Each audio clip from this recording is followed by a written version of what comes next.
தமிழ்நாடு அரசு ஒவ்வொரு குடும்பத்திடமும் கேட்கிறது, உங்க கனவை சொல்லுங்க. தமிழ்நாடு அரசின் வரலாற்று சிறப்புமிக்க முன்னெடுப்பு.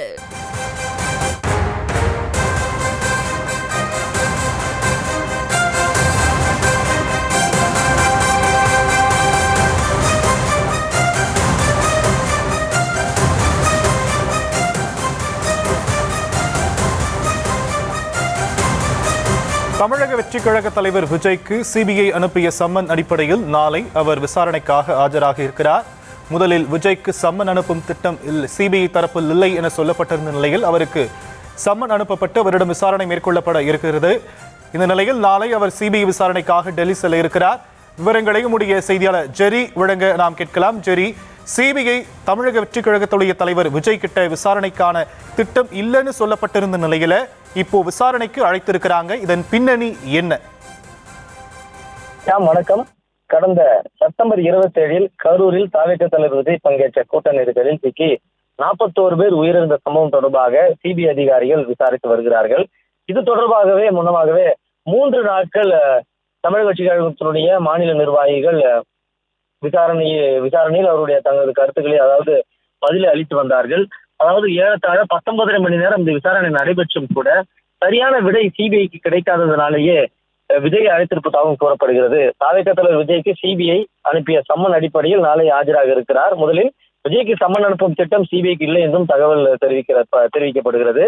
தாவேக மாநில நிர்வாகிகளிடம் நடத்திய விசாரணைக்கு பின்னரே விஜய்க்கு சம்மன் அனுப்ப முடிவு செய்ததாகவும் கூறப்படுகிறது. ஆனந்த், ஆதவர்ஜுனா, நிர்மல்குமார் ஆகியோருடன் நடத்திய விசாரணைக்கு பின்னரே விஜய்க்கு சம்மன் அனுப்பப்பட்டிருக்கிறது. சிபிஐ கேட்ட சில கேள்விகளுக்கு மூவரும் விடை தெரியாது என பதிலளித்ததாகவும் கூறப்படுகிறது. முக்கியமாக கேள்விகளுக்கு மூவரும் தெரியாது என சிபிஐ விசாரணையில் பதிலளித்தது காரணமாகவே விஜய்க்கு தற்பொழுது சம்மன் அனுப்பப்பட்டிருக்கிறது. விசாரணை அடுத்த கட்டத்திற்கு கொண்டு செல்ல வேண்டிய நிர்பந்தத்தில் சிபிஐ இருப்பதாகவும் கூறப்படுகிற நிலையில்தான் கேள்விகளுக்கு விடை தேட சிபிஐ விசாரிக்க சிபிஐ முடிவு செய்ததாகவும் தகவல் தெரிவிக்கின்றன. விஜய்க்கு சம்மன் அனுப்பி விசாரித்தால் மேலும் சில உண்மைகள் வெளிவரலாம் எனவும் சிபிஐ முடிவு செய்திருப்பதாகவும் கூறப்படுகிறது.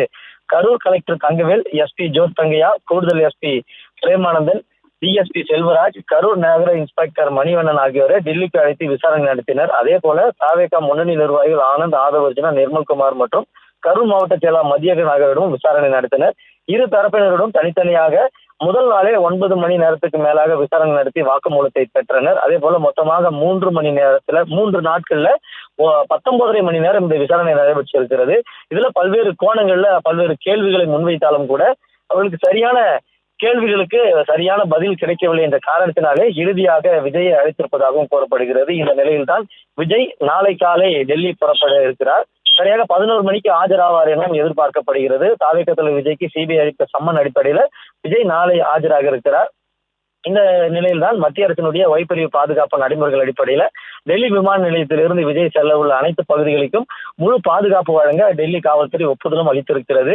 விஜயின் தனி பாதுகாவலர்கள் தவிர நடைமுறை அடிப்படையில மத்திய ரிசர்வ் படை மற்றும் டெல்லி காவல்துறை அதிகாரிகள் என்றும் கூறப்படுகிறது. இந்த நிலையில்தான் முக்கியமான கேள்விகளுக்கு தமிழக வெற்றிக் கழகத்தினுடைய முன்னணி நிர்வாகிகள் சரியான பதில் அளிக்காத காரணத்தினாலும் சிபிஐ எதிர்பார்க்கிற சில கேள்விகளுக்கு விடை கிடைக்காத காரணத்தினாலும் வேறு வழியின்றி விஜய் அழைத்திருப்பதாகவும் கூறப்படுகிறது. இதன் அடிப்படையில் தான் விஜய் நாளை ஆஜராக இருக்கிறார்.